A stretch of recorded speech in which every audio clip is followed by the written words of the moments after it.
something. LGBT, do nothing. That's who we are. Dunia.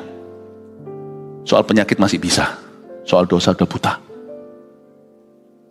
Ketahuilah bahwa kita hidup di dunia seperti itu sekarang. Kiri jadi kanan, kanan jadi kiri, salah jadi betul, betul jadi salah. Dosa bertutur di lubuk hati. Makanya anak muda celaka kalau Anda tidak kuat imannya dalam Tuhan. Cepat lambat, dunia akan membawamu entah kemana. Good luck my friend. Good luck. Saya tidak ngomong ini mensyukuri, saya ngomong ini memperingatkan. You don't know where the world is going to take you. Dan Anda kata, karena dunia ini makin lama, makin jahat. Kasih manusia semakin pudar. Kejahatan silih berganti. Siapa bisa bertahan?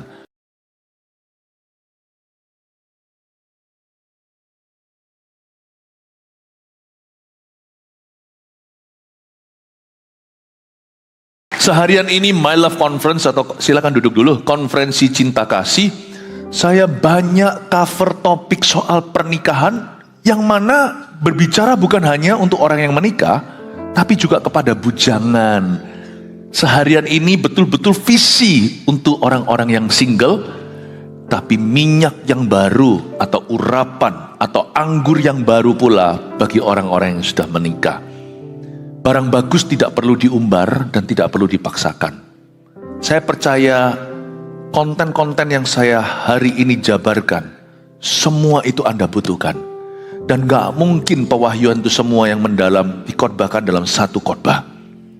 Sebenarnya khotbah saya hari ini tuh satu khotbah bagi 5. Karena itu dengarkan, seminggu ada 7 hari, ini cuma 5 khotbah saja, selesaikan minggu ini. Saya yakin Anda pasti mendapatkan banyak. Dan kebaktian yang terakhir ini yang nyempal sendiri. Saya memang selipkan karena ini menjadi kebutuhan zaman. Tapi sebelumnya tunjukkan dulu ada menunya ibadah seharian. Itu dia. Tapi kebaktian 5 ini agak beda, lebih tepatnya totally beda. Bukan soal pernikahan, tapi lebih umum menjawab kebingungan gender. Mungkin Anda tidak bergumul di area ini, yaitu LGBT. LGBTQ juga. Tapi seseorang di dekatmu bergumul tentang hal ini. Siapa tahu orang-orang sendiri yaitu di dalam keluarga Anda. Apa yang saya bagikan akan berguna untuk melengkapimu untuk menjadi jawaban untuk mereka. Sehingga kita tidak menghakimi semerta-merta, namun kita juga tidak menjadi liberal, menerima saja. Kita harus menguji segala perkara lewat firman Allah. Itulah sebabnya hari ini ambil catatan. Ada poin-poin yang saya sudah siapkan, tetapi kita akan mengalir lewat firman Tuhan, tapi demi hemat waktu, karena tidak bisa buka sana-sini, tidak semua orang jari jemarinya ahli, langsung buka, langsung Yeskiel, langsung buka di perjanjian baru. Karena itu saya siapkan semua di screen, nanti akan saya jelaskan satu persatu. Oke, kita mulai dulu, saya akan bawa Anda untuk menelusuri kebenaran, supaya yang bergumul tahu apa yang harus Anda lakukan. Semoga ini praktis. Dan bagi Anda yang tahu seseorang yang bergumul dengan ini, mungkin di keluarga sendiri, mungkin di keluarga Tuhan, yaitu Anda yang barusan diangkat jadi pemimpin, Anda juga bisa menuntun orang di jalan yang benar. Saya harap catatan Anda akan berguna.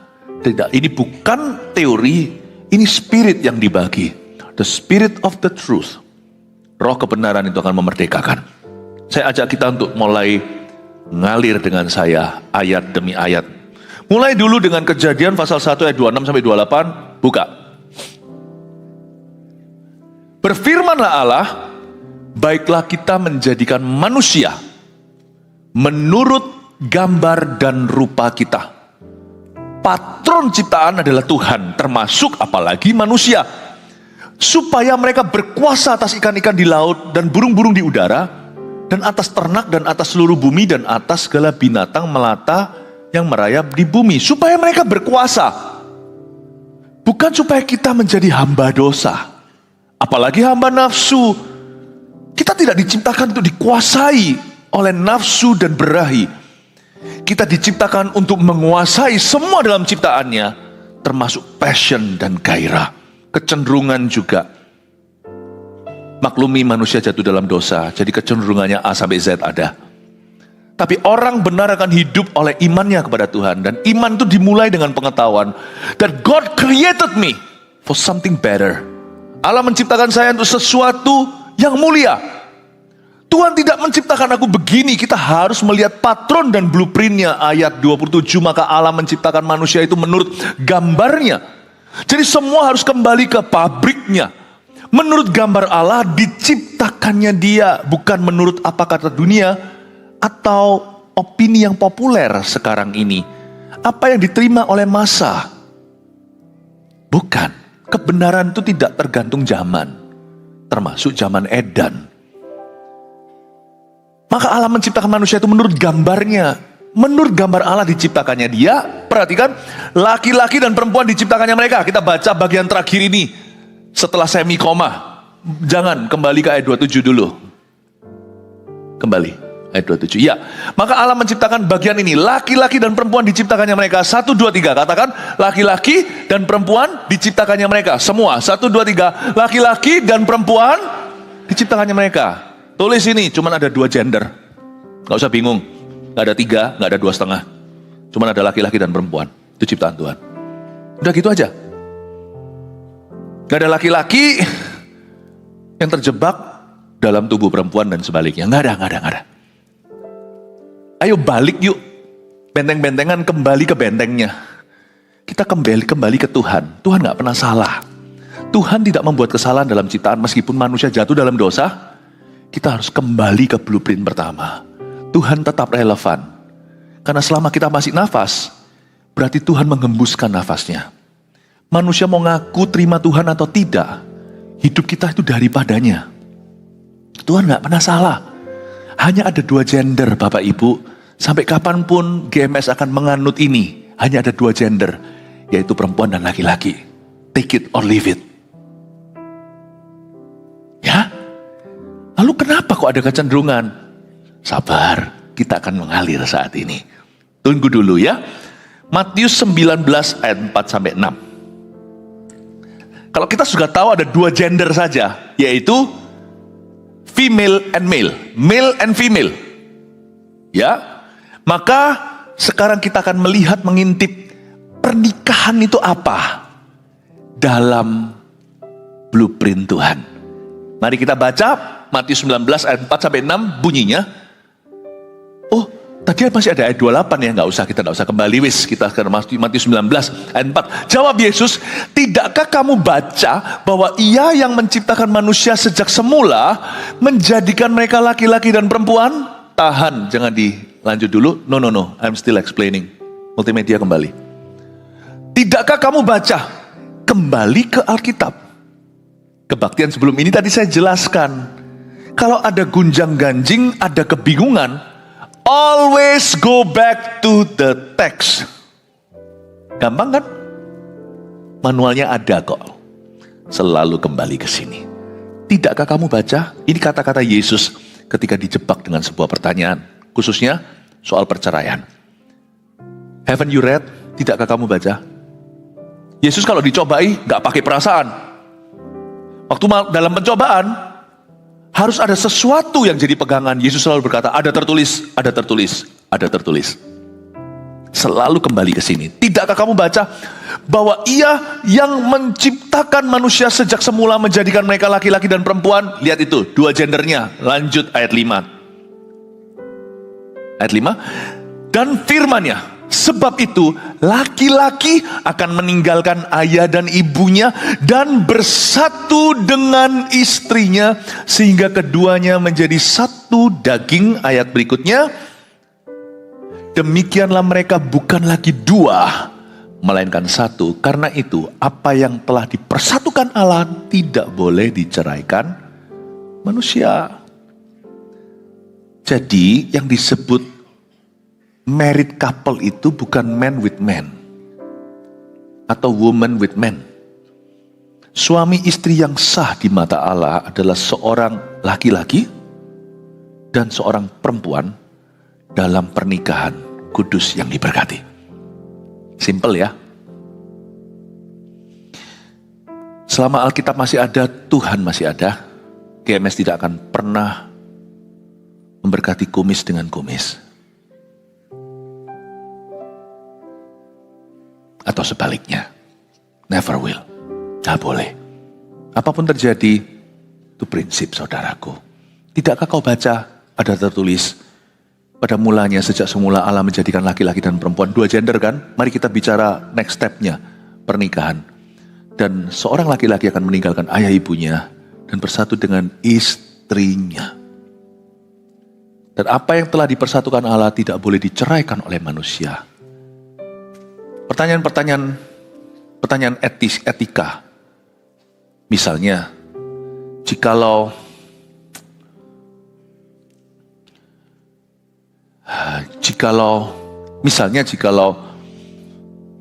ada orang tua yang anaknya modernisasi, sekolah luar negeri, lalu tiba-tiba datang, "Pak, mau ku perkenalkan kekasih." Kaget ternyata, sesama jenis. What should you do? Tetap kasih anakmu, doakan dia supaya dia bertobat karena itu dosa. Mau main debat bantah juga percuma kalau dia sampai menikah sungguhan. Ini belum terjadi ya, ini masih jauh. Tapi jangan pernah berkata Belanda masih jauh, apapun selalu dekat. Makanya itu lebih baik kita cegah daripada kita obati. Pencegahan lebih baik dari obat. Kalau itu sampai terjadi, kalau ada pendeta yang cukup crazy, mau memberkati, jangan datang ke pemberkatannya. Karena itu bukan berkat Tuhan. Ini masih pro kontra. Kalau ada resepsinya, misal pesta gimana? Gimana? Kalau memang harus datang salah satu, jangan pemberkatannya. Karena itu bukan berkat Allah. Itu malah justru mencemoohkan Tuhan. Kalau memang Anda terpaksa, apalagi dia bukan siapa-siapa, Anda perlu ketemu. Kalau memang jangan dihindari, didoakan saja. Tapi jangan datang ke pemberkatannya. Pemberkatan itu lain, pemberkatan itu bukan resepsi atau pernikahan, itu beda. Resepsi pernikahan itu makan-makan, itu handai taulan. Pemberkatan itulah core intinya. Disitulah pendirian kita tentang Tuhan dipertaruhkan. Sebab saya pernah ditanya oleh seorang di luar negeri yang tanya hikmat dari Roh Kudus melalui diriku. Saya bilang, you don't come ya, kalau tentang pemberkatannya. Karena, no, Anda tidak boleh merestui yang begitu. Bukan berarti jauhi dan musuhi orang itu, apalagi kalau dia seseorang di dalam keluargamu. Doakan dia. Doakan terus. Kalau Anda dekati bukan, Anda tidak musuhi, Anda dekati untuk menobatkan. Hati-hati, Anda harus tahu tidak ada netral atau tempat netral dalam hal ini. Karena suami istri yang sah di mata Allah adalah seorang laki-laki dan wanita dalam pernikahan kudus. Nah sekarang bagaimana dengan kecenderungan? Saya kok belum jawab. Matius 19 ayat 12 munculkan sekarang di depan. Ada orang yang tidak dapat kawin karena ia memang lahir demikian. Kayak apa ya? Dokter lebih tahu. Dari rahim ibunya. Jadi ada orang yang tidak dapat kawin karena ia memang lahir demikian dari rahim ibunya. Dan ada orang yang dijadikan demikian oleh orang lain. Dan ada orang yang membuat dirinya demikian karena kemauannya sendiri, oleh karena kerajaan sorga. Siapa yang dapat mengerti, hendaklah ia mengerti, tolong ditahan. Jadi dari ayat ini tidak disangkali, ini kata-kata Tuhan sendiri bahwa cacat memang ada di alam semesta, Bapak Ibu Saudara. Dunia ini sudah jatuh dalam dosa, sejak jatuh ke dalam dosa, mulai Adam dan Hawa, tidak ada lagi yang namanya sempurna. Jadi cacat secara fisik memang ada di dalam alam semesta ini. Tapi homoseksualita bukanlah takdir. Bukan. Coba baca lagi, ada orang yang gak bisa kawin karena memang ia lahir demikian dari rahim ibunya. Jadi ada cacat tubuhnya. Dalam ciptaan Allah, sejak semula tidak ada kecacatan. Makanya di setiap hari Tuhan menciptakan sesuatu, Tuhan selalu akhiri dengan dan Tuhan memandang semuanya baik. Everything is good. Tapi setelah jatuh, tanah pun tak bersahabat. Melahirkan pun atau bersalin, sakit setengah mati. Kutuk demi kutuk terjadi. Jangan gampang-gampang kita itu melabel orang terkutuk. Kita harus selalu menawarkan solusi dan mengarahkan ke Yesus. Tapi kita nggak bisa menutup mata terhadap fakta bahwa di alam semesta, semuanya sudah ada cacatnya. Jadi ada pula orang yang lahir dengan sebuah ketidakmampuan. Secara fisik dia nggak bisa. Demikianlah dia dari rahim ibunya. Tapi juga ada orang yang dijadikan demikian oleh orang lain. Misalnya di Alkitab ada cerita tentang sida-sida, termasuk sida-sida dari Ethiopia. Sida-sida itu seperti Daniel, Sadrak, Mesak, Abednego. Maaf ya, mereka dikebiri karena mereka adalah jajahan tawanan. Tapi mereka kan pinter dan mereka disertai, makanya mereka itu jadi petinggi. Tapi zaman itu misalnya yang take care Esther itu juga seorang sida-sida. Dia dikebiri supaya tidak terjadi kejadian dengan permaisuri-permaisuri raja. Kalau dalam bahasa Chinese-nya ada itu dalam film Kung Fu Taijian namanya. Ya. Mereka, anehnya gini, orang dikebiri itu masih bisa bernafsu enggak? Karena nafsu itu enggak ada hubungan dengan badan. Nafsu itu di lubuk hati. Saya dulu punya satu anjing, karena dia sudah mati, jadi saya bisa rasan-rasan. Dia pasti enggak marah. Anjing saya dulu adalah anjing semacam Shih Tzu campuran, namanya Bubble. Ya, namanya Bubble. Dia laki-laki, gagah perkasa dia. Kalau musim kawin, wah laku keras dia. Dan Bubble ini akhirnya terpaksa kami kebiri. Bukan jahat sih, kalau enggak kan anjing berlimpahan di rumah mau kasih orang. Mau jual nggak tega, kasih orang nggak keburu. Subur nih Bubble. Bubble menikah dengan Cika. Cika juga anjing sisu-sisu satunya. Menikahlah mereka, anak demi anak, gelombang demi gelombang datang. Terpaksa kami berkata, hentikan dikau, Bubble. Berhentilah bernafsu, apa boleh buat, dia anjing kan? Maka kita kebiri dia. Ternyata setelah dikebiri, dia masih nafsu. Dia sudah nggak bisa tapi masih mau. Ada kemauan, tak ada kemampuan. Paham maksud saya? Saya selalu sembunyikan bola. Bola pun jadi bulan-bulanan. Masa bola mau diperkosa?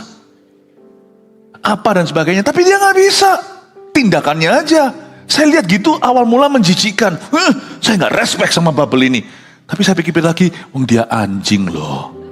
Ya sudah saya angkat dia. Sudahlah, terimalah dirimu.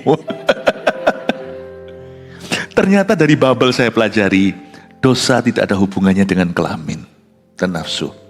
Itu hanya alat. Maaf ya, saya kalau ngomongnya agak sedikit terus terang. Dosa itu bertutur di lubuk hati. Fantasi, pikiran. Anda kira sida-sida tidak ada keinginan? Ada. Berarti kecenderungan itu dari jiwa. Bukan dari DNA tubuhnya. Dari jiwa. Disinilah masuk kemurtatan dan kerusakan dunia. Tatanan surga bumi itu dirusak karena, bukan surga, dunia. Dirusak oleh dosa. Disitulah manusia mulai muncul segala macam kebengkokan.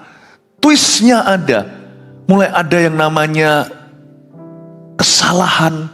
Mulai ada yang namanya insanity, kegilaan. Mulai ada yang namanya pelecehan. Penyimpangan, itu semua bukan, jangan salahkan fisiknya dulu. Memang betul Yesus berkata, ada orang gak bisa kawin. Karena memang lahir begitu, ada yang jadi sida-sida. Tapi ada juga orang yang tidak jadi sida-sida, tidak dikebiri maksudnya, namun karena kemauannya sendiri.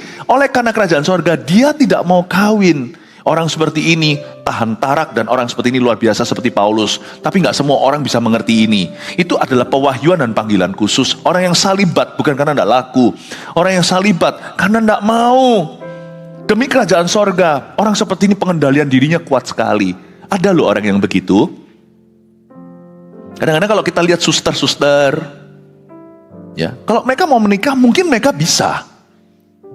Tapi mungkin mereka merasa mereka terpanggil demikian. Bukan berarti yang menikah tidak holy. Nggak tentu sih. Pernikahan itu pun kudus. Kalau dia bisa setia dan dia bisa menyerahkan pernikahannya untuk kemuliaan Tuhan, malah jadi hebat. Dari sini kita tahu bahwa cacat memang ada kondisi tertentu. Tapi siapa bilang orang lahir homoseksual? Itu lain kok. Karena itu mari kita pelajari Matius 19 ayat 13 dan 14. Kemungkinan besar ada sesuatu terjadi di masa-masa kecil yang rawan saat-saat pembentukan karakter dan gambar diri, bahkan saat-saat rawan pembetulan karakter dan gambar diri. Di saat-saat itulah kita sebagai orang tua mesti hati-hati mendidik anak kita. Karena orang straight pun bisa jadi lesbi.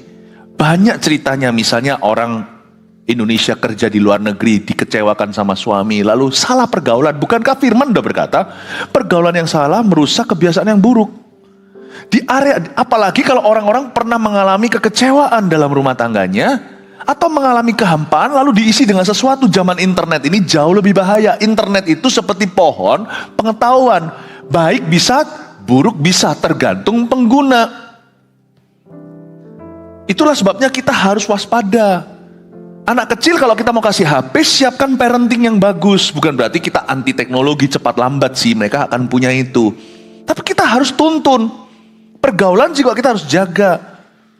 Bukan berarti over posesif atau over protektif, yang enggak. Tentunya banyak orang yang dua-dua papa mamanya bekerja. Tapi gimana caranya ciptakan sistem monitoring itu harus terjadi. Jangan lepas-lepasan tuh anaknya.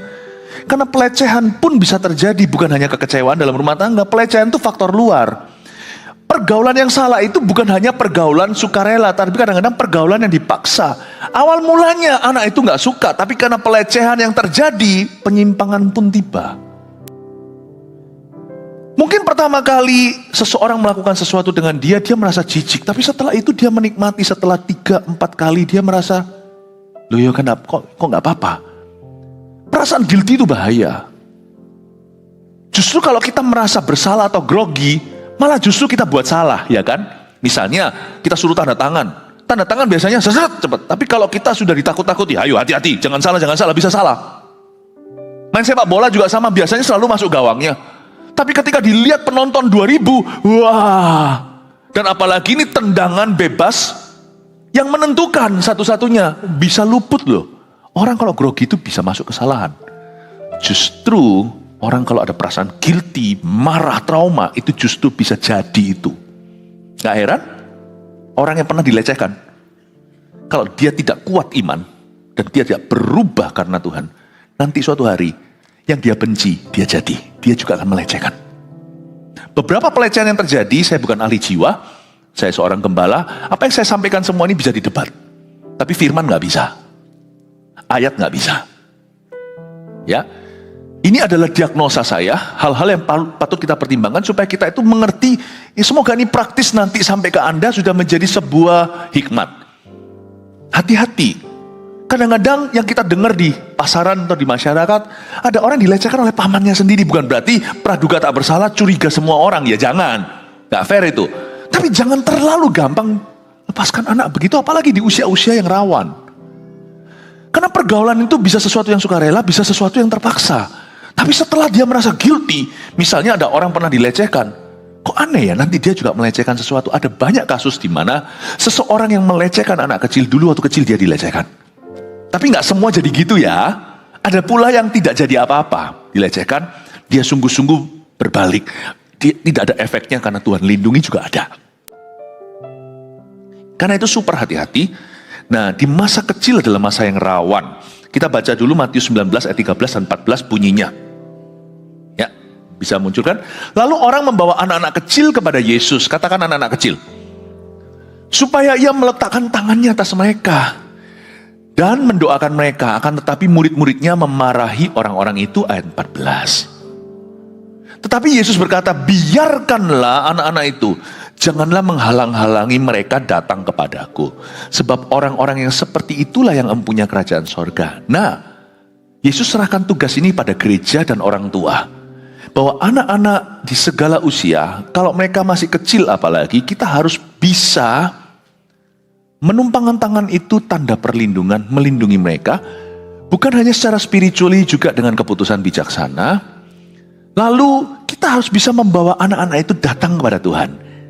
Datang ke Tuhan. Nah, masa-masa kecil adalah masa rawan pembentukan dan pembetulan gambar diri yang benar dalam Yesus. Biasanya overreaktif terhadap anak kecil itu bahaya. Dan bullying bisa terjadi. Jadi kita harus waspada soal begini. Makanya itu rumah tangga harus penuh komunikasi. Karena anak harus punya tempat bersandar. Dan rumah tangga bukan hanya penuh komunikasi, juga harus penuh kasih. Supaya anak itu kenyang di dalam, tidak sesat di luar. Itu penting. Jadi masa kecil itu seperti apa? Misalnya ya, anak kecil yang tiba-tiba dia nggak ngerti sesuatu yang keren gitu, LGBT, dia ngertinya cuma LGBTQ, dia nggak ngerti kedalamannya. Lalu suatu hari karena kebingungan gender atau kebingungan term atau kebingungan kata ini, dia belum bisa menguasai yang dia masih kecil, makanya perlu bimbingan ortu. Kalau nonton film itu ada BO, bimbingan orang tua. Atau kalau di dalam bahasa Inggrisnya PG atau parental guidance. Dan media juga harus hati-hati. Kalau kita melihat laki dengan laki ciuman, perempuan dengan perempuan ciuman, itu memberikan ide yang salah pada mereka. Mereka belum terganggu, belum terangsang dengan itu, tapi itu menjadi sebuah pertanyaan. Kalau sudah melihat, you harus jawab. Lebih baik jangan lihat, lebih baik jangan pernah makan dari pohon itu. Ditahan. Keluguan anak itu dijaga. Selama mungkin dia lugu, jangan sampai umur 9 dia sudah dapat akses internet sebebas-bebasnya. Umur 8, nah itu kesalahan ortu. Bukan berarti kita kolot nggak kasih, enggak loh ya. Anak saya pun saya kasih HP, dan yang gede-gede baru dapat Instagram itu nanti. Nggak perlulah eksis, kita harus memberontak terhadap roh zaman. Tapi kolot juga jangan, nggak usah ada, jangankan internet. Bahkan tidak ada electricity. Wah, nggak ada listrik rumahnya. Ya, anaknya bisa memberontak lah. Enggak lah, tapi bijaksana. Mungkin anak itu mendengarkan LGBTQ, lalu habis itu suatu hari dia di contohnya umur 10, dia kok seneng sama temannya, anak Anda cowok. Kok seneng sama temannya? Papa mama jangan berkata, mati aku anak kita homo. Jangan begitu. Karena mereka belum mengerti homo itu apa. Karena ini masih di dalam usia pembentukan gambar diri. Anda harus bisa bahasakan sebagai orang seperti Tuhan contohkan di sini, ya. Orang yang Tuhan itu kan menyuruh muridnya bawa anak-anak kecil itu datang kepadanya. Kita juga harus mahir membawa anak kita datang pada kebenaran. Jadi misalnya saya kasih contoh, kalau anaknya suatu hari ngaku, aku seneng sama temenku si Bobby itu.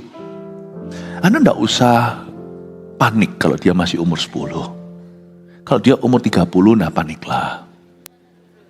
Umur 21. Anda duduk, apa yang kamu senang dari dia? Nggak tentu dia itu gay. Nggak apa-apa sih, ini sudah bisa dimatikan ayatnya. Thank you multimedia, saya jelaskan ini dulu cukup lama mungkin ini. Anda bisa berkata, apa yang kamu suka? Oh gitu. Iya Pak. Apalagi kalau ditimpali dengan teman-temannya, ih lu seneng Bobby ya, ih gay kamu. Nah akhirnya gay aku.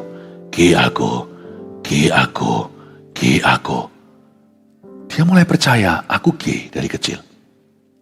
Tapi kalau papanya bijaksana dan papa mama sama-sama gempur dia, dengan doa, ayo kita doa dulu. Satu ngobrol-ngobrol sama dia gimana. Jangan cuma satu arah firman, tanya apa kabar sama anak. Anak itu harus bisa terbuka beberapa hal. Dia harus bisa terbuka kerohanian dan hidup cintanya. Saya selalu usahakan dari kecil anak-anak saya satu-satu itu saya tahu mereka punya crush sama siapa. Saya tidak pernah hilang satu episode pun dari hidup mereka. Sesibuk-sibuk saya pastikan anak saya itu selalu terbuka. Dan terbukanya bukan karena terpaksa, saya memenangkan hati. Kalau saya bisa menangkan hati orang lain, jiwa-jiwa saya tidak kenal, anak saya sendiri harus saya menangkan hatinya. Kalau Anda bisa menangkan klien Anda yang nggak mau beli jadi beli, Anda kok nggak bisa menangkan anak Anda hatinya? Bukankah Amsal berkata, barang siapa bijak memenangkan hati, kita harus belanin. Lalu kalau anak cerita sama kita, misalkan kalau umur 10 nih, saya kasih contoh tadi anak laki-laki, maka Anda perlu ngomong begini, oh kamu suka Bobby? Oh bukan nyangkal ya, enggak, karena memang belum terbentuk. Anda yang punya statement terakhir, bukan kawan-kawannya yang suka bully dia. Ih homo kamu, homo sapien. Nah itu bukan. Homo sapien itu nama Yunaninya manusia, ya. Anak-anak kecil itu bahaya, bullying itu terjadi dan Anda tidak bisa hindari. Anda harus kasih vaksinasi anak sendiri. Anda tidak bisa luputkan dia dari bullying, nggak bisa.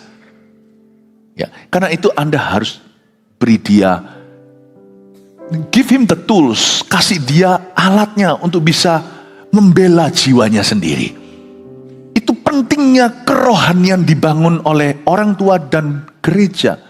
Pentingnya anak kecil itu pergi ke Eagle Kids supaya ada penggembalaan atas hidup mereka. Bukan hanya bimbingan orang tua. Army of God. Supaya ada komunitas. Karena satu titik nanti orang tua saja gak mempan. Karena di usia tertentu anak ketika akil balik. Anak muda itu butuh melihat sesama sebaya usia. Papa mama saja sudah kurang relevan. Anak itu baru kembali lagi dari akil balik. Ketika dia mulai menikah, punya anak, dia mulai menghargai papa mamanya dan dia kembali cari advice mereka. Tapi anak saya ngomong gini dengan syukur sih, tidak ada masa terputus itu. Mereka tidak pernah terus jadi anak yang terhilang. Sampai hari ini tetap timba hikmat itu dari ayah ibu. Saya bersyukur. Saya beruntung bahkan sebagai orang tua mereka. Tapi mungkin mereka tidak setuju saya ngomong gini. Karena papa mama belanin, mungkin mereka juga merasa beruntung kami punya orang tua yang mau involve, terlibat di dalam hidup mereka. Kadang-kadang saya bicara sama anak itu 2-3 jam. Kalau mereka punya pertanyaan asmi tentang seksualita dan segalanya, tidak ada tabu yang dibicarakan. Tentunya saya tidak pakai term-term yang terlalu berat.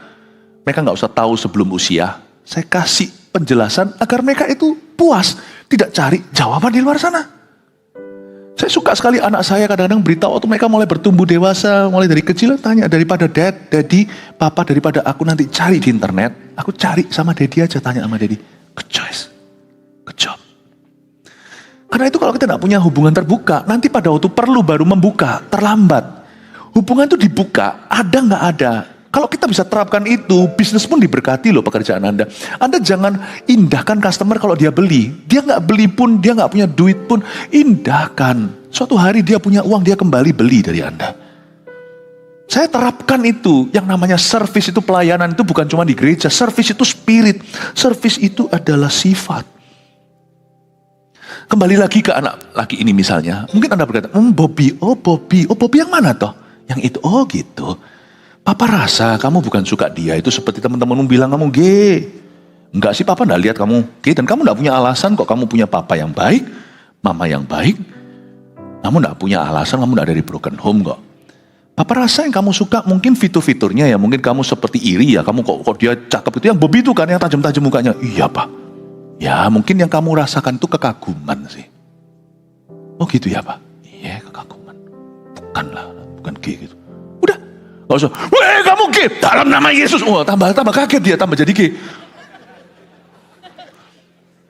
Jangan panik. Jangan kaget kan? Omongan kirinya, jangan panik, jangan kagetan gitu. Coba ngomong gitu. Nggak, orang kalau ngageti saya itu nggak gampang. Saya itu orangnya itu lebih tenang. Jadi kalau orang kagetin, bang, jadi orang ini jangan panikan.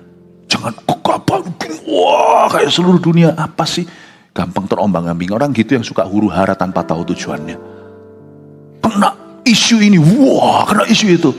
Yang berpendirian dong jadi orang. Punya Tuhan kok. Ya. Bukan kamu gitu. Oh, atau mungkin kamu kagum talentanya. Iya pak, orang itu kok gini-gini. Kamu bukan senang sama pria sih. Cuman kamu kagum aja sama Bobby. Gak apa-apa lah, papa rasa kamu bisa lebih hebat dari itu. Kamu gak harus saingan sama orang. Gitu ya pak, aku gak gaya. Nggak. Sini nak. Tuhan Yesus berkati dia. Jadikan dia seorang pria, bla bla bla. Nanti ya tumbuh dewasa, seperti tidak terjadi apa-apa. Kita bisa membahasakan bahwa kekagumannya dia itu tidak berarti homoseksualita. Paham ya Bapak Ibu Saudara? Itu maksudnya.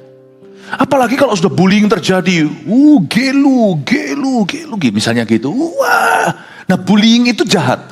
Karena di usia-usia yang biasanya rawan itu biasanya laki-laki 10 sampai 16. Tapi dia paling rawan itu 10 sampai 12. Kalau 10 sampai 12 itu selesai, 12 sampai 16 gak terlalu gejolak. Wanita saya gak tahu, perempuan lebih gak bergejolak seharusnya.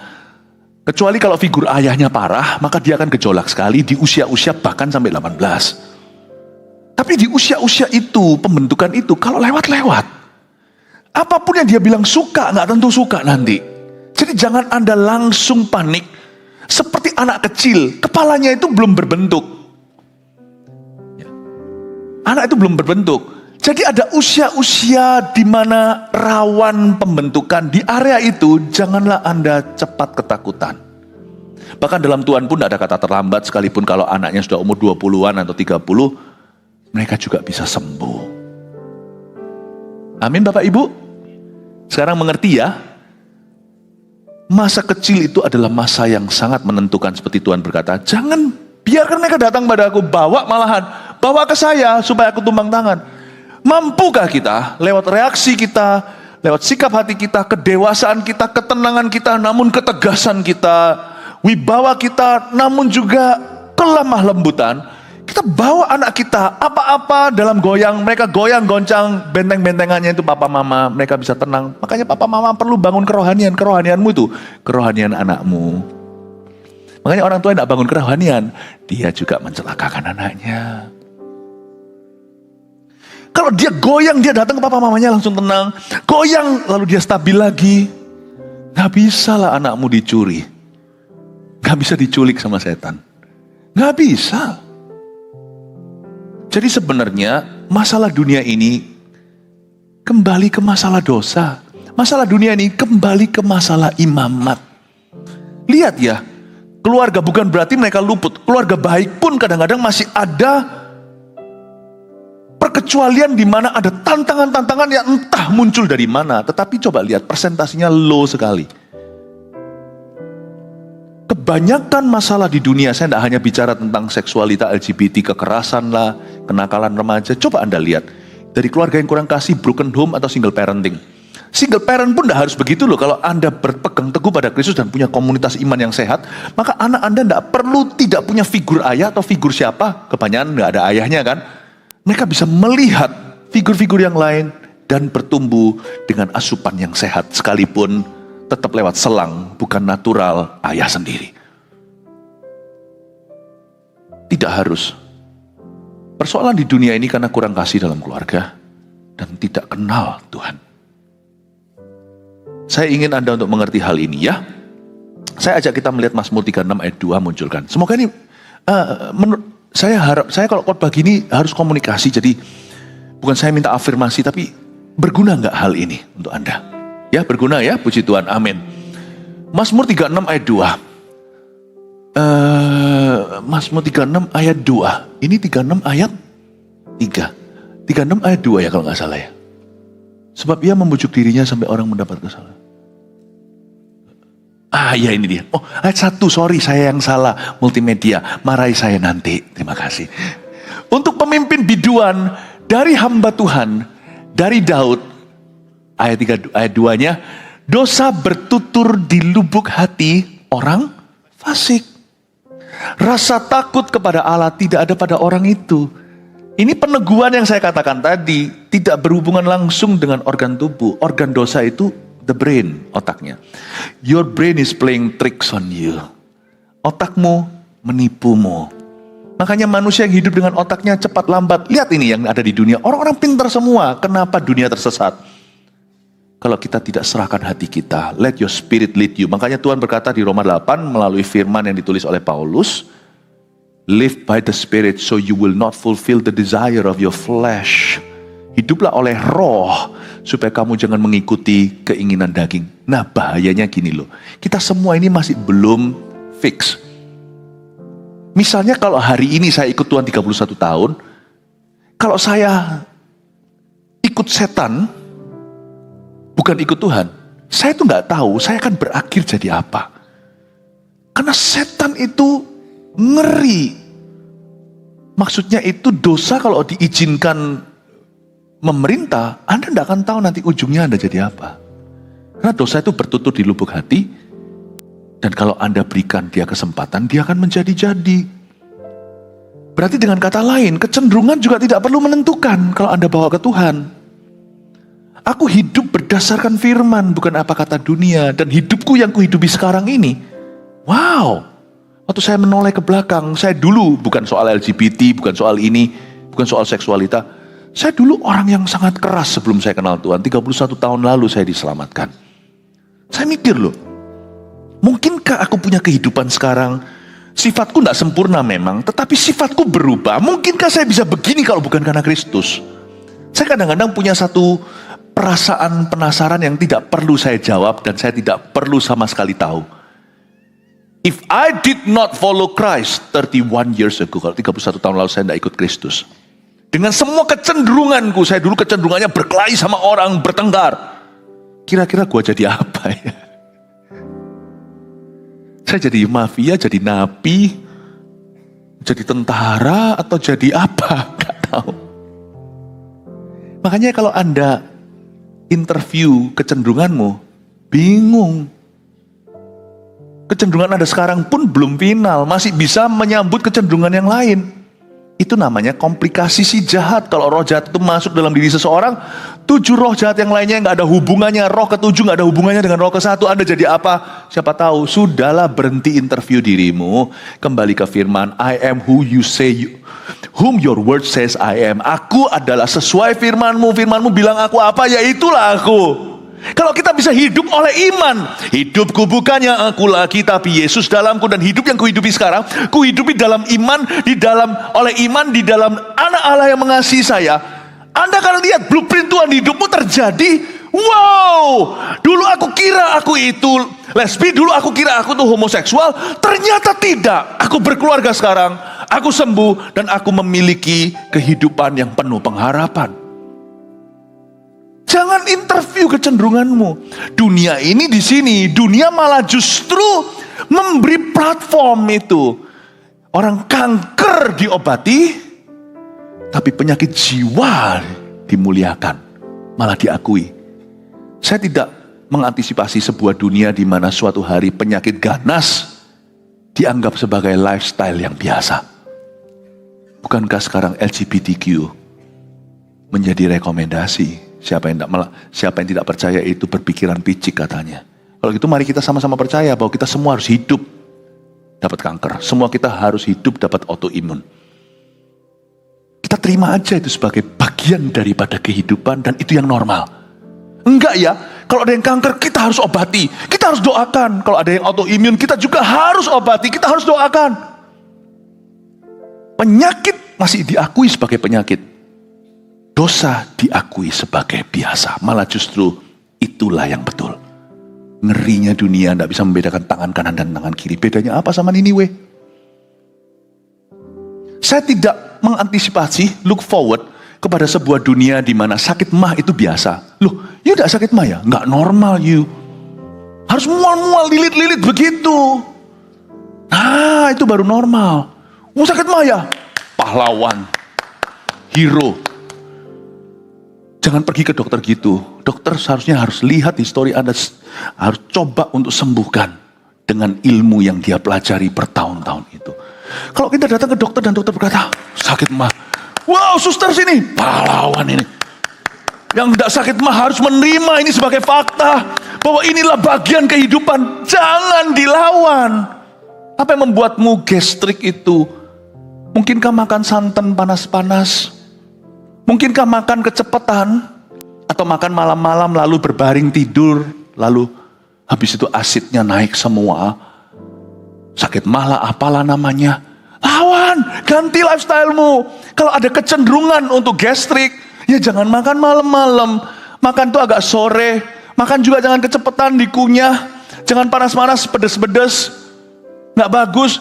Dilawan. Kalau sudah akut, dikasih obat. Mungkin dikasih obat mahnya. Kalau yang perlu sampai parah sekali diinfus. Do something. LGBT, do nothing. That's who we are. Dunia. Soal penyakit masih bisa. Soal dosa udah buta. Ketahuilah bahwa kita hidup di dunia seperti itu sekarang. Kiri jadi kanan, kanan jadi kiri. Salah jadi betul, betul jadi salah. Dosa bertutur di lubuk hati. Makanya anak muda celaka kalau Anda tidak kuat imannya dalam Tuhan. Cepat lambat dunia akan membawamu entah kemana. Good luck my friend. Good luck. Saya tidak ngomong ini mensyukuri. Saya ngomong ini memperingatkan. You don't know where the world is going to take you. Dan Anda kata, karena dunia ini makin lama makin jahat. Kasih manusia semakin pudar. Kejahatan silih berganti. Siapa bisa bertahan? Makanya saya dorong cari Tuhan. Anak sebelum sekolah, sebelum kuliah, sekolah luar kota, luar negeri atau apa. Oh, saya itu sampai ngomong itu sampai bosan-bosan mungkin orang-orang muda dengar. Bangun imanmu, oh bangun imanmu. 20 tahun lalu saya bangun iman pas-pasan aja masih oke. Zaman sekarang orang radikal aja jatuh. Saya tidak pesimis ya. Saya mau Anda untuk mengerti bahwa ini bukan waktunya untuk suam-suamkuku. The war is on. Jadi orang tua, Anda tidak sungguh-sungguh cari Tuhan. Cuma cari uang saja. Siap-siap nanti uang ada, anak tiada. Papa, ini pacarku.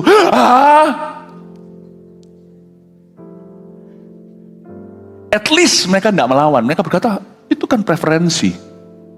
Teman-temanku, itu terbuka lah Pak. Gerejamu kuno apa? Wow. Kalau tidak kuno namanya bukan gereja. Yang membuat gereja dengan dunia itu beda karena berlawanan. Coba bayangkan. Hati-hati. Hati-hati karena dunia semakin liberal. Jadi sekarang kita melihat bahwa penentu dosa bukanlah kondisi fisik, kromosom atau apa, tetapi hatinya. Karena dosa bertutur di lubuk hati. Mari kita sekarang selidiki homoseksualita dan semua komplikasinya. Roma 1 ayat 26-28 buka. Belajar sesuatu ya. Roma berapa tadi? 1:26 ya. Karena itu Allah menyerahkan mereka kepada hawa nafsu yang memalukan. Sebab istri-istri mereka menggantikan persetubuhan yang wajar dengan yang tak wajar. Next. Demikian juga suami-suami meninggalkan persetubuhan yang wajar dengan istri mereka dan menyala-nyala dalam berahi mereka seorang terhadap yang lain. Sehingga mereka melakukan kemesuman laki-laki dengan laki-laki. Dan karena itu mereka menerima dalam diri mereka balasan yang setimpal untuk kesesatan mereka. Ayat 28. Dan karena mereka tidak merasa perlu, persis kayak seperti dunia hari ini, zaman dulu di Romawi tetap ternyata 11-12. Dan karena mereka merasa tidak perlu untuk mengakui Allah, nggak perlu mengakui dosa sebagai dosa, Allah itu benar, firman itu yang betul, nggak perlu mengakui, maka Allah menyerahkan mereka kepada pikiran-pikiran yang terkutuk, sehingga mereka melakukan apa yang tidak pantas. Dari ayat ini kita mengerti bahwa homoseksualitas dan semua komplikasinya LGBTQ atau apa adalah dosa. Tapi dosa pun tidak bisa menghapus loh yang namanya fingerprint atau sidik jari Tuhan. Coba Anda perhatikan sedikit logika. Kalau Anda melihat pasangan homoseksual pasti pernah lihat minimal di movie ya kan? Atau di film. Laki dengan laki, perempuan dengan perempuan, selalu sekalipun mereka sama jenis, selalu ada salah satu yang jadi lakinya atau jadi perempuannya. Coba lihat. Bahkan sesama jenis pun tidak bisa sama jenis. Tetap harus lawan jenis yang sama jenis, agak mikir dikit. Betul atau enggak? Tetap ada yang cowoknya, kita semua yang lihat tahu kalau itu perempuan, tapi dia kecowokan. Dan kita tahu dalam hubungan itu dia cowoknya. Ya kita nggak sok tahu sih. Yang lebih tahu adalah community itu. Tapi paling tidak kita kaum awam. Kita mengertinya itu cukup gamblang di depan. Perempuan dengan perempuan selalu ada cowoknya. Laki dengan laki juga ada yang cowoknya. Nggak tentu loh. Orang kalau homoseksual, cowok dengan cowok, nggak tentu yang satunya itu gemulai. Bisa-bisa fitnessan juga nggak tentu. Tapi tetap ada satu cowoknya, ada satu yang ceweknya. Padahal ceweknya itu cowok. Ngerti maksud saya? Jadi gimana pun juga setan membengkokkan. Nggak bisa. Bahasa Ibraninya busek. Nggak bisa menghapuskan, mengeliminasi ciptaan Allah semula. Ditwist, dibengkokkan, ya. Tidak bisa dihapuskan. Pada mulanya Allah menciptakan laki dan perempuan. Dan mereka suami istri. Ya kan? Tapi homoseksualitas itu adalah dosa. Caranya gimana dong untuk kita menang dari ini? Kalau ada yang bergumul di sini dan juga membantu yang lainnya. Jangan diistimewakan dosa ini. Semua dosa istimewa. Karena semua dosa memakukan Yesus di kayu salib. Jadi kalau semua dosa istimewa, berarti tidak ada dosa yang istimewa. Mana lebih holy? Homoseksuality atau mencuri? Sami mawon, saudaraku. Kalau dua-dua itu Jawabannya tetap pada satu, yaitu perjamuan kudus Yesus. Bukan bicara tentang liturginya, tapi tubuh dan darahnya. Karena itu di Roma 7 ayat 21-25 bunyinya, demikianlah aku dapati hukum ini, jika aku menghendaki berbuat apa yang baik, yang jahat itu ada padaku. Next. Sebab di dalam batinku aku sukakan hukum Allah, terus, tetapi di dalam anggota-anggota tubuhku aku melihat hukum lain yang berjuang melawan hukum akal budi, dan membuat aku menjadi tawanan hukum dosa yang ada di dalam anggota-anggota tubuh saya. Ayat 24, aku manusia celaka, siapakah yang akan melepaskan aku dari tubuh maut ini? Berhenti di situ. Ayat 24 saya jelaskan dulu. Ini berlaku untuk 10 perintah Allah: mencuri, penyembahan berhala, okultisme, berzina, termasuk cabang-cabang yang baru, LGBTQ. Siapa bisa melepaskan aku dari tubuh maut ini? Cuma satu antibiotiknya, cuma satu obatnya. Ayat 25, syukur kepada Allah oleh Yesus Kristus Tuhan kita. Jadi dengan akal budiku aku melayani hukum Allah, tapi dengan tubuh insaniku aku melayani hukum dosa. Itu maksudnya di ayat itu dijelaskan bahwa jangan ikuti hukum dosa, tapi layani hukum Allah. Tetap kuncinya di Yesus Tuhan. Kasih tepuk tangan untuk Tuhan. Jadi dosa homoseksual dengan dosa mengingin itu sama. Jangan aja Anda lakukan. Kalau interview kecenderungan, nggak mari-mari, nggak habis-habis. Semua kita itu pasti ada kukuainya, pasti ada anehnya. Pasti ada. Nggak tentu anehnya itu seksualitas. Setiap kita itu kalau di interview, masing-masing itu ada kecenderungan yang tidak baik di mata Tuhan. Misalnya mengingini dan LGBT, bedanya apa? Suatu hari saya sedang di PHK. Setelah saya di PHK, aduh, saya ini susah. Bayar tagihan aja nggak bisa. Apalagi sekolahkan anak. Mereka harus berhenti juga, bukan hanya saya yang berhenti kerja. Lalu saya suatu hari nyetir, saya lewat sebuah bank atau lihat ATM mesin. Mesin ATM ada orang yang ngambil, cashnya banyak. Dia mungkin ceroboh, tidak kelihatan kalau ada yang melihatnya. Kecenderungan saya adalah, saya mau rampas uang itu, saya mau ambil. Saya mau ambil, saya mau lari. Kalau bisa saya ambil tuh berapa juta dari tangannya. Itu kecenderungan. Pertanyaannya, you lakukan enggak?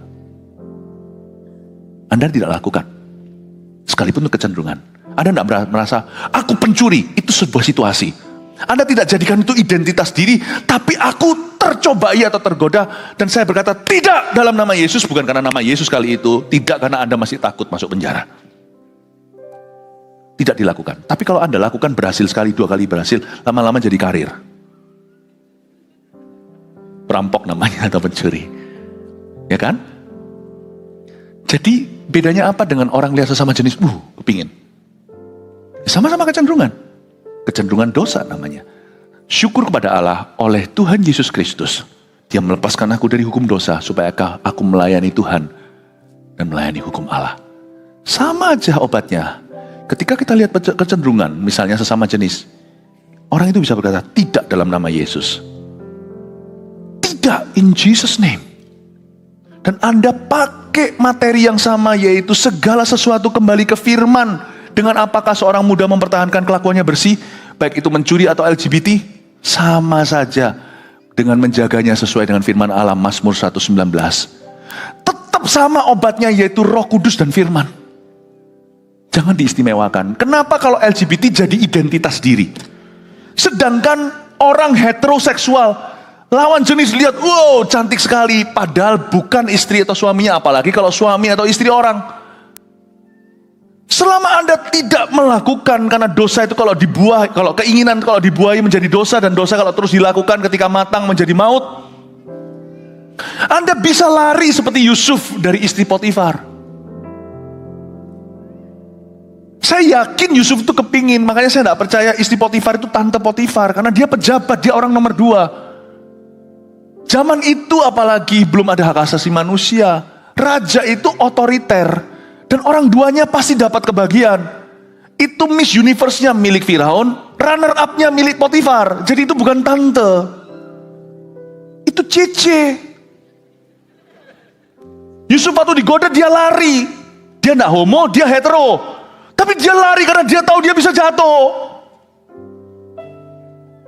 Selama kita bisa jatuh, jangan tanya kecenderungan itu, lawan saja dan lari. Dan jangan jadikan identitas diri berkata, Lord, I am whom you say I am. Kembali ke Kejadian pasal 1. Aku adalah seorang pria yang Tuhan tebus dengan darah. Aku seorang wanita yang kau tebus dengan darah. Tolong Tuhan. Nggak tentu otomatis larinya kamuflasenya dengan menikahi lawan jenis. Kalau pernikahan itu hanyalah sebagai kedok saja. Cepat lambat juga akan gali lubang, tutup lubang itu namanya. Bahkan kalau perlu, sekalipun kalau seorang yang merasa dirinya homo, tidak bisa punya ketertarikan hetero, nggak bisa suka dengan lawan jenisnya. Nggak apa-apa tuh ada orang yang karena kerajaan Allah tidak menikah. Nggak usah kawin untuk menutup-nutupi. Kawin itu karena sembuh. Sembuh pun masih bisa kumat. Namanya orang masih bisa kumat. Lawan katanya komitmen itu apa? Kumat, men. Makanya kalau kita nggak komitmen lagi, semua orang bisa kumat. Bisa kumat selingkuhnya meskipun bukan homo. Bisa kumat korupsi. Anda lihat hamba Tuhan pun bisa jatuh. Kalau saya tidak dekat ke Kristus, mungkin saya akan kembali keras. Kalau saya tidak kembali kepada Kristus, hati saya bisa jahat. Saya nggak berani kumat. Saya harus komit. Amin Bapak Ibu. Itu hikmat. Itu hikmat. Jadi tidak perlu harus ditutup dengan pernikahan. Nikah kalau sembuh, sembuh pun bisa kumat. Makanya itu kalau orang sudah menikah dan Anda bisa lolos level itu, dan orang bisa menerima Anda meskipun tahu historinya dan menjadi keluarga bahagia, puji Tuhan seumur hidup sampai kematian memisahkan. Tetaplah setia. Keluargamu harus dibangun di atas dasar mesbah Allah. Nanti lihat ya, iblis gak bisa jamah apa yang didoakan. Padahal orang itu punya sejarah, ternyata dia bisa normal sampai akhirnya dan bahagia lagi. Anak-anaknya tidak ada satupun yang gitu. Kecenderungannya beda, tapi tetap nanti anak ada kecenderungan sendiri, namanya keturunan Adam dan Hawa. Engkongnya anak-anak kita semua sama, Adam dan Hawa. Tapi kalau kita bawa terus ke Tuhan, Tuhan terus sampai mati. Hidup ini pendek kok. Kita bisa berhasil, syukur pada Allah yang membawa kita ke jalan kemenangan oleh Yesus Tuhan. Amin ya. Tapi kalau Anda merasa tidak bisa menikah, tidak mau menikah, ya nggak apa-apa, nggak usah dipaksa. Tapi jangan jadikan dirimu korban. Bilang aja sama Tuhan, aku daripada begini Tuhan, aduh bingung sudah, I kiss love goodbye. Kayak orang yang dulu ditato, no time for love. Nggak usah ditato lah, taruh aja di hati, no time for love. Seperti Paulus, pikirkan kerajaan Tuhan, bangun karir. Udahlah, nggak usah ada sex life. Nggak usah ada sex life. Sex is important, but not the most important. Seks itu penting dalam pernikahan, tapi bukan segala sesuatu. Cepat lambat, setiap manusia tidak akan bisa lagi berhubungan itu. Kalau tua, kalau gimana, sakit. Itu bukan yang terpenting. Itu penting, bukan yang kiss it goodbye. Kalau orang bujangan bisa nunggu, banyak sekali jemaat kita. Oh luar biasa loh, saya itu memberkati tidak sedikit kaula muda di gereja kita, yang saya tanya waktu konseling, yang enggak, loh, lurus. Orang ini juga masuk pencobaan, tapi dia tidak menuntun dirinya ke dalam pencobaan seperti doa Bapa kami. Waktu saya tanya, tidak sedikit loh yang tidak pernah jatuh dalam hubungan seks. Nyerempet pun nggak pernah. Banyak orang-orang yang kita berkati, saya bangga sama jemaat kita, terutama kaula muda yang kayak begitu. Banyak di antara mereka, pada waktu mereka itu menikah itu, wedding kiss mereka adalah first kiss mereka. Normal. Saya tahu dia orang normal sekali. Kalau dia bisa jaga 20 tahun hidupnya, 25 waktu dia menikah. Apa susahnya jaga 50 tahun lagi? Kan kesusahan sehari untuk sehari. Kalau ada orang yang merasa dirinya begitu, kalau tidak menikah sebagai solusi, udahlah, demi kerajaan Allah ada orang yang membuat dirinya tidak mau menikah. Gak apa-apa sih, bahagialah dengan dirimu, happy kok.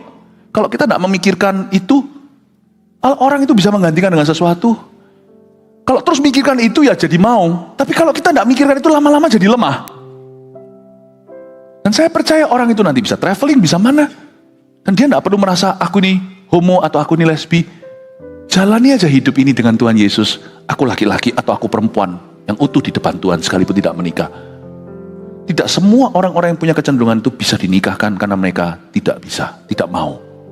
Tapi Tapi tidak tentu kalau Anda tidak menikah berarti Anda sesuatu yang salah. Kalau ada orang tidak menikah, kalau di sini ada orang ngomong saya tidak mau Pastor Philip, ya saya tidak ngomong tentang Anda. Kalau di sini ada orang berkata aku mau nikah, ya memang Anda memang potongannya harus nikah. Tapi ada orang yang saya ngomong gini tuh ada yang ngerti loh yang saya maksudkan. Ya, sekarang jadi jawaban hari ini. Jadi tidak harus saya paksakan. Tapi kalau saya tidak menikah bukan berarti saya homo. Sekalipun saya pernah ada kecenderungan. No, aku utuh. Aku laki utuh. Tapi bersama dengan Yesusku. Aku perempuan utuh bersama dengan Tuhan. Daripada saya buat keluarga, tapi nanti justru jadi kamuflase, hanya nutupi. Dan akhirnya keluargaku semua berantakan. Anak-anak semua jadi korban. Tidak harus. Tapi kalau Anda sembuh lebih baik lagi. Go and get married. Semoga ini menjadi jawaban buat kita semuanya. Menang atas dosa homoseksual maupun heteroseksual hanya Yesus satu-satunya jalan keluar. Terakhir 2 selesai ini. 1 Yohanes 1 ayat 8-9. Kita baca ayatnya dulu. Jadi apa yang harus kita lakukan? Jika kita berkata bahwa kita tidak berdosa, maka kita menipu diri kita sendiri dan kebenaran tidak ada di dalam kita. Tunggu. Ini dilarang penyangkalan. Ayat 8. Kembali ayat 8. Yang penting kita jangan nyangkal. Kita nggak usah nyangkal, kita nggak usah liberal. Ngomong apa adanya sama Tuhan, lalu cari dari Roh Kudus dan firman, aku ini siapa? Ketemulah. Jika kita berkata bahwa kita tidak berdosa, maka kita menipu diri kita sendiri. Ada orang yang awal mulanya tahu itu dosa, lama-lama dia saking frustasinya dia berkata, aku memang begini. Dan akhirnya dia mempercayai bahwa itu bukan dosa. Memang dia demikian. Nah, di situ juga kesalahan. Ekstrim satu menyangkali, ekstrim satu lagi menerima. Yang betul itu firman.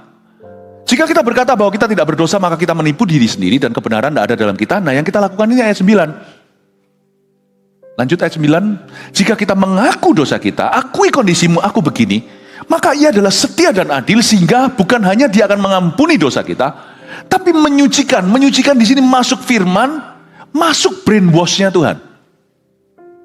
Dia akan menyucikan kita dari segala kejahatan. Itu maksudnya Tuhan akan luruskan cara berpikir kita yang salah, memperbaharui akal budi kita dan hati kita. Dia bukan hanya berhenti sampai mengampuni, dia akan menjelaskan kepadamu siapa dirimu. Itulah yang disebut, dan kamu akan tahu kebenaran, dan kebenaran itu akan memerdekakanmu. Semoga apa yang saya sampaikan ini balance dan berani. Tapi gak kaku yang membuat orang tutup pintu lalu gak dapat jawaban, orang itu frustasi. Ayat yang terakhir yang kita bacakan, lalu saya kasih semua rangkumannya. Amsal 28 ayat 13. Ini indah. Ayat 28 ayat 13. Siapa menyembunyikan pelanggarannya tidak akan beruntung. Ini yang dilakukan oleh dunia sekarang. Dunia itu secara masif seluruh bumi bersama-sama menyembunyikan pelanggarannya. Di balik pelangi-pelangi alangkah indahmu. Dosa lain itu masih diakui dosa, Mas Ian. Ini dosa bukan dosa mutakhir sih. Sebenarnya bukan dosa yang paling parah. Munafik itu lebih parah. Berbohong itu, dia bukan bapak homoseksualitas, setan itu adalah bapak segala dusta. Tetapi ini adalah dosa yang paling diterima hari ini, ilah masa kini. Siapa menyembunyikan pelanggarannya tidak beruntung, tapi siapa mengakuinya dan meninggalkannya kan disayangi. Jadi diakui, jangan disangkali. Lalu tinggalkan gaya hidup dosa itu dan cara berpikir yang salah, sebab Tuhan akan benarkan. Sebab Tuhan cinta orang berdosa, dengar ya. Tapi Tuhan benci dosanya. Jangan sampai gereja berkata, oh kami berpikiran leluasa. Kami ini menerima. Oh gak apa-apa. God doesn't judge you. No, but God judges your sin. He died for it. Tuhan tidak menghakimimu. Selalu gereja atau anak-anak Tuhan yang tidak pas kebenaran. Meskipun mereka itu seolah-olah kenal Tuhan, tidak kenal Tuhan. Dalam seluruh kebenarannya. Ada juga yang berkata, oh enggak apa-apa, God doesn't judge you. Jangan pakai itu, jangan pakai penghakiman, karena memang Allah tidak menghakimi orang berdosanya. Allah hakimi dosanya. Sampai kapanpun jangan paksa Tuhan menerima dosa itu sebagai biasa, dan Tuhan akhirnya restui. Never will. Nah kan, Tuhan cinta pendosanya, tapi Tuhan akan kejar dia untuk bertobat. Gereja mencoba mengubah saya. Iya. Yang tidak akan coba mengubahmu itu nightclub. Gereja bukan rumah sakit. Catat ini, gereja rumah sembuh. Di sini sepenyakit disebut penyakit, tapi di sini ada kuasa kesembuhan. Tapi gereja tidak akan melihatmu, orang pesakitan. Siapa bilang yang homo itu lebih pesakitan daripada yang hetero? Pernahkah Anda mendengar orang yang selingkuhan sama istri orang lain lagi? Ini suami orang. Itu sama sakitnya.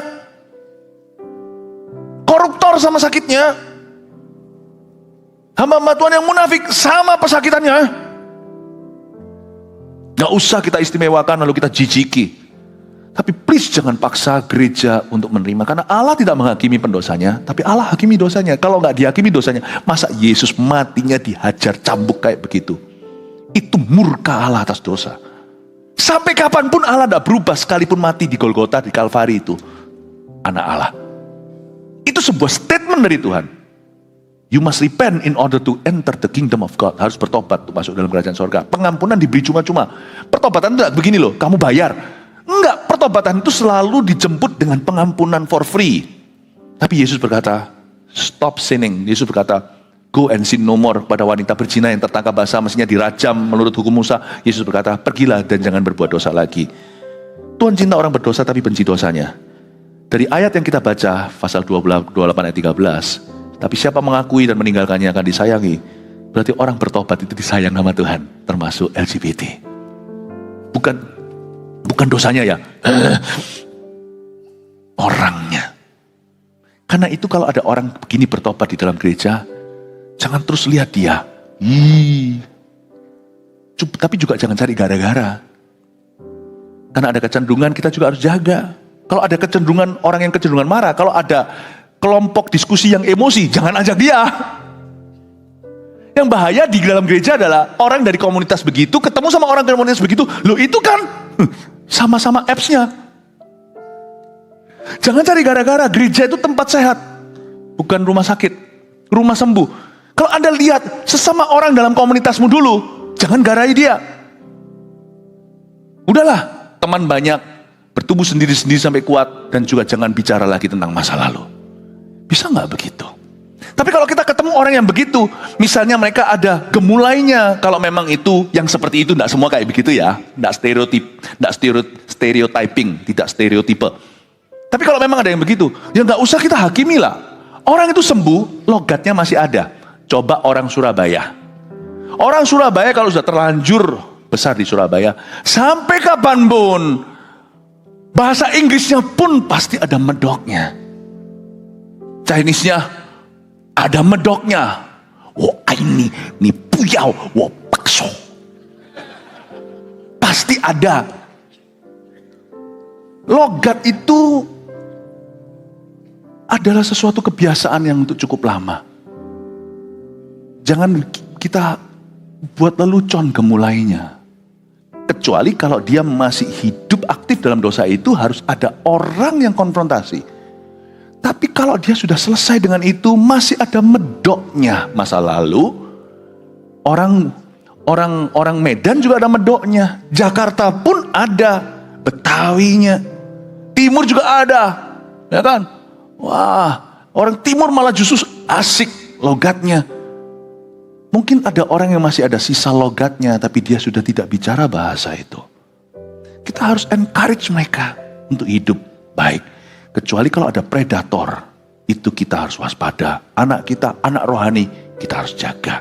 Kita harus jelas berkata, no, kepada tawaran. Kalau Anda mau sembuh, Anda ketemu dengan orang sesama komunitas, namanya gereja itu melting pot, tempat di mana semua dicairkan di tengah. Kalau Anda lihat, jangan cari gara-gara. Doakan supaya orang itu di jalan kesembuhan. Anda juga, udah, gak usah turut campur. Kecuali kalau memang jalur, misalnya CG-nya sama segalanya, itu pun sudah jangan lagi nyalakan api. Paham maksud saya Bapak Ibu Saudara? Sama, hetero juga sama. Janganlah kita itu tidak punya batasan dengan lawan jenis. Apalagi kalau itu pasangan orang. Nggak pasangan orang pun, jangan. Sama-sama single pun bisa jatuh.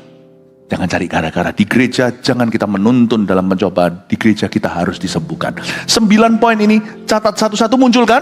Lalu habis itu keluarkan. Satu-satu munculkan tanpa ditutup yang sebelumnya, oke? Apa yang kita pelajari hari ini? 1, Tuhan ciptakan 2 gender saja, yaitu laki-laki dan perempuan. 2, Suami istri yang sah adalah seorang laki-laki dan perempuan dalam pernikahan kudus. Nanti boleh difoto kalau sudah 9 ya. Sekarang kalau difoto saya masih cuap-cuap nanti. 3. Cacat memang ada di alam semesta yang tidak sempurna, tapi homoseksualitas bukan takdir. 4. Masa kecil adalah masa rawan pembentukan dan pembetulan gambar diri yang benar dalam Yesus. 5. Penentu dosa, loh iya ya nggak bisa keluar semua jadi satu ya. Tahu gitu di foto ya, nggak apa-apa. Lanjut dulu. Penentu dosa bukanlah kondisi fisik manusia, kromosom atau apa, tapi hatinya. 6. Homoseksualitas dan semua komplikasinya LGBTQ adalah dosa. Dah, take it as it is. Menang atas dosa homoseksual maupun heteroseksual, hanya Yesus satu-satunya jalan keluar. 8. Akui, jangan sangkali. Lalu tinggalkan gaya hidup itu, gaya hidup dosa dan pikiran yang salah. 9. Terakhir, Tuhan cinta orang berdosa tapi benci dosanya. Orang bertobat disayang Tuhan. Nggak bisa muncul jadi satu ya. Kalau gitu munculkan oh bisa, hebat. Multimedia kita. Silahkan difoto. Ada bolongnya di tengah, saya bisa di tengah sini. Silahkan kanan kiri. Kanan kiri dari Tuhan. Haleluya. Amin. Tuhan berkati. Mari kita semua bangkit berdiri. Praise the Lord. Tuhan terima kasih meteraikan firman ini di dalam nama Yesus. Kami percaya gereja semakin dikuduskan, maka ia akan semakin berbuah. Terima kasih Engkau sungguh-sungguh adalah pelindung kami, juru selamat kami. Engkaulah jalan kebenaran. Thank you so much Tuhan Yesus. Dan sekarang jemaat akan pulang, hamba mohonkan berkat sebagai gembala sidangnya kepada Gembala Agung. Mari kita angkat tangan terima berkat dari Allah Bapa, kasih karunia dari Tuhan Yesus, pengurapan kebenaran dari Roh Kudus dan penyertaan menyertaimu, keluar masukmu, pintu rumahmu, pintu kerjamu, menyertai anak cucu keturunanmu mulai sekarang sampai Tuhan datang. Dalam nama Yesus, haleluya. Amin. God bless you. Selamat malam.